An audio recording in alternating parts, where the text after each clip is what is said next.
ಇಂದೇ ಡೌನ್ಲೋಡ್ ಮಾಡಿ ಮತ್ತು ನಿಮ್ಮ ನೆಚ್ಚಿನ ಶೋಗಳನ್ನು ಆನಂದಿಸಿ.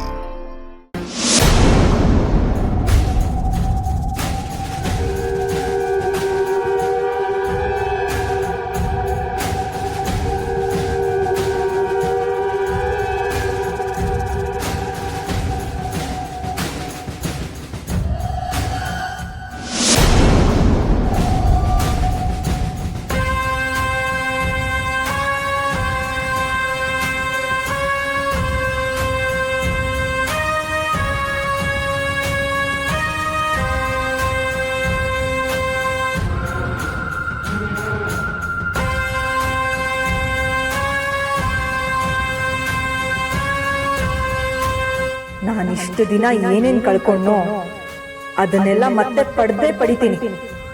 ಇದು ನನಗ್ ನಾನೇ ಹಾಕೊಳ್ತಿರೋ ಚಾಲೆಂಜ್.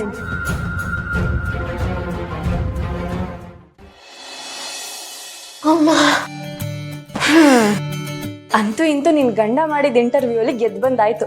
ಅಲ್ಲ ಅಕ್ಕ, ಅವ್ರು ಮಾತಾಡಿದ ರೀತಿ ಕೇಳಿದ ಪ್ರಶ್ನೆ ಎಲ್ಲ ನೋಡಿ ನನ್ಗಂತೂ ಭಯ ಆಗೋಯ್ತು. ಅವ್ರು ನನ್ ಜೊತೆ ಇಷ್ಟು ಸ್ಟ್ರಿಕ್ಟ್ ಆಗಿರ್ತಾರೆ ಅಂತ ನಾನು ಅನ್ಕೊಂಡಿರ್ಲಿಲ್ಲ. ಅವತ್ತು ದಿಶಾ ಬಗ್ಗೆ ನನ್ ಜೊತೆ ಕೂಗಾಡಿದ ರೇಂಜಿಗೇನು ಇವತ್ತು ನಿನ್ ಜೊತೆ ರೇಗಾಡಿಲ್ಲ ಬಿಡು.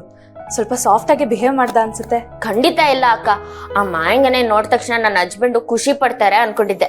ಆದ್ರೆ ಅವ್ರು ನಡ್ಕೊಂಡಿರೋ ರೀತಿ ನೋಡಿ ನಂಗೆ ಅವ್ರ ಮೇಲಿರೋ ಪ್ರೀತಿ ಅಭಿಮಾನ ಎಲ್ಲ ಜಾಸ್ತಿ ಆಗೋಯ್ತು. ಸೂಪರ್ ನನ್ನ ಹಸ್ಬೆಂಡ್. ಹಬ್ಬಬ್ಬಬ್ಬಬ್ಬ, ಏನೋ ಇವತ್ತೊಂದಿನ ದಿಶಾ ಜೊತೆ ಸ್ಟ್ರಿಕ್ಟ್ ಆಗಿ ನಡ್ಕೊಂಡ ಅಂದ್ ಮಾತ್ರಕ್ಕೆ ಯಾವಾಗ್ಲೂ ಅದೇ ರೀತಿ ಇರ್ತಾನೆ ಅಂತ ನೀನ್ ಅನ್ಕೋಬೇಡ. ಅಕ್ಕ, ನನ್ನ ಹಸ್ಬೆಂಡ್ ಬೇರೆಯವ್ರ ತರ ಅಲ್ಲ.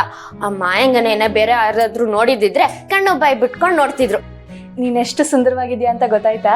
ಹೋಗಿ ಅಕ್ಕ, ಸುತ್ತಿ ಬಳಸಿ ಅಲ್ಲಿಗೆ ಬರ್ತೀರಾ ಅಲ್ಲ. ಸರಿ ಬಿಡು. ಅಲ್ಲ, ನಾನ್ ಹೇಳ್ಕೊಡ್ದಿರೋ ಇಂಗ್ಲಿಷ್ ಎಲ್ಲ ಮಾತಾಡ್ಬಿಟ್ಟಲ್ಲ.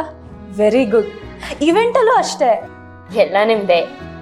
ಆಯ್ತಾಯ್ತು, ನಾಳೆಯಿಂದ ನಿನ್ ಗಂಡನ ದಿಶೆಯಿಂದ ಹೇಗ್ ಕಂಟ್ರೋಲ್ ಮಾಡ್ತೀಯ, ಹಾಗೆ ಸೌಂದರ್ಯಕ್ಕಿಂತ ಗುಣನೇ ಮುಖ್ಯ ಅನ್ನೋದನ್ನ ಹೇಗ್ ಪ್ರೂವ್ ಮಾಡ್ತೀಯ ಅಂತ ನೋಡ್ತೀನಿ. ಈಗ ನಿನ್ ಮುಂದೆ ಬೆಟ್ಟದ ತರ ದೊಡ್ಡ ಸವಾಲಿದೆ. ಧೈರ್ಯವಾಗಿ ಅದನ್ನ ಮೆಟ್ಟಿ ನಿಲ್ಬೇಕು. ಗುಣನ ಸೌಂದರ್ಯನ ಅನ್ನೋ ಈ ಅಗ್ನಿ ಪರೀಕ್ಷೆಯಲ್ಲಿ ಗುಣನೇ ಗೆಲ್ಲೋದು ಅಂತ ನಾನ್ ಪ್ರೂವ್ ಮಾಡ್ತೀನಕ್ಕ. ನನ್ನ ಎಕ್ಸ್ಪೆಕ್ಟೇಷನ್ ಅದೇ ಇರೋದು ದೀಪ. ಆದ್ರೆ ನೀನು ಈ ಮಧ್ಯದಲ್ಲಿ ದೀಪ ಆಗಿರುವಾಗ ಇಂಗ್ಲಿಷ್ನ ಫ್ಲೂಯೆಂಟ್ ಆಗಿ ಮಾತಾಡ್ಬೇಡ. ಅಯ್ಯೋ ಅಕ್ಕ, ಮೊನ್ನೆ ಹಾಗೆ ಆಗಿತ್ತು. ಇವೆಂಟ್ ಇದ್ ರಾತ್ರಿ ಅವ್ರ ಜೊತೆ ಮಾತಾಡ್ತಾ ಹಸ್ಬೆಂಡ್ ಅನ್ನೋ ಬದಲು ಸ್ಟೈಲ್ ಆಗಿ ಹಸ್ಬೆಂಡ್ ಅಂದ್ಬಿಟ್ಟೆ. ಅಯ್ಯೋ ಹೌದಾ? ಆಮೇಲೆ ಏನಾಯ್ತು? ದೋಸೆ ಮುಗ್ಚಾಕೋ ತರ ಏನೇನೋ ಹೇಳ್ಬಿಟ್ಟು ಸಂಭಾಳಿಸ್ಬಿಟ್ಟೆ.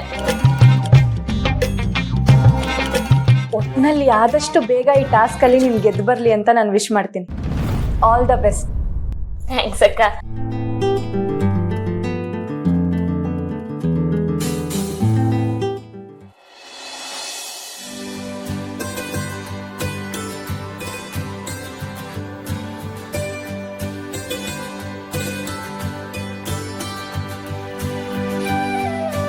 ಅರೆ, ಹೆಂಗಿದ್ಯಾ? ಚೆನ್ನಾಗಿದ್ದೀನಿ ಅಕ್ಕ.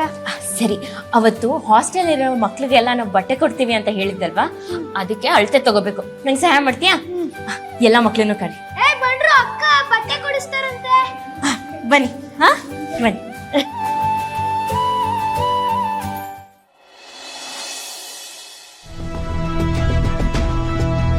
ಅದಕ್ಕೆ ನಾನಿವತ್ತು ಎಷ್ಟು ಖುಷಿಯಾಗಿದ್ದೀನಿ ಗೊತ್ತಾ? ನಿಜ ಹೇಳ್ಬೇಕಂದ್ರೆ ನಾನು ಲೈಫಲ್ಲಿ ಇಷ್ಟು ಖುಷಿಯಾಗಿರ್ಲಿಲ್ಲ. ನೀನ್ ಯಾರನ್ನಾದ್ರೂ ಮೀಟ್ ಮಾಡ್ತೀಯ ಚಿರು? ಏನಕ್ಕೆ ಹಿಂಗ್ ಕೇಳ್ತಿದ್ದೀರಾ? ನಾನು ದಿಶಾ ಅವ್ರನ್ನ ಮೀಟ್ ಮಾಡಿ ಬರ್ತಿರೋದು ನಿಮ್ಗೆ ಗೊತ್ತಲ್ವಾ? ಹೋ, ಹೌದಲ್ಲ. ಅದಕ್ಕೆ ಅವರು ನಮ್ಮ ಪ್ರಪೋಸಲ್ನ ಒಪ್ಕೊಂಡಿದ್ದಾರೆ. ಗುಡ್. ನಾಳೆಯಿಂದನೇ ದಿಶಾ ಅವರು ನಮ್ಮ ಕನ್ಸಲ್ಟೆಂಟ್ ಆಗಿ ಬರ್ತಾರೆ. ನಿನ್ನ ಮಾತಗಾದ್ರೂ ಅವಳು ಒಪ್ಕೊಂಡ್ಲಲ್ಲ, ಸಂತೋಷ ಬಿಡು. ಆದರೆ ಅವ್ರದ್ದು ಒಂದು ಕಂಡೀಷನ್ ಇದೆ. ಅವ್ರು ಏನಿದ್ರು ನಾನು ಒಬ್ಬನಿಗೆ ರಿಪೋರ್ಟ್ ಮಾಡ್ತಾರಂತೆ. Yeah, of course, I am okay with it. ನೀನ್ ಡಿಸೈನರ್, ಅವಳು ಕನ್ಸಲ್ಟೆಂಟ್. ಕ್ರಿಯೇಟಿವ್ ಏರಿಯಾ ನಿಮ್ದು, ಬಿಸ್ನೆಸ್ ಏರಿಯಾ ನಂದು. ಎಷ್ಟು ಕರೆಕ್ಟಾಗಿ ಹೇಳಿದ್ರಿ ಅದಕ್ಕೆ. ನಿಮ್ಗಿರೋಷ್ಟು ಬುದ್ಧಿ ಅವ್ರಿಗಿಲ್ಲ. ನೀವು ಕರೆದಾಗಲೇ ಬರ್ಬೋದಾಗಿತ್ತು ಅವ್ರು. ಇಟ್ಸ್ ಓಕೆ ಚಿರು, ಚಿಕ್ಕ ಹುಡುಗಿ. ನನ್ನ ಬಗ್ಗೆ ಅವಳಿಗಿನ್ನೂ ಗೊತ್ತಿಲ್ಲ.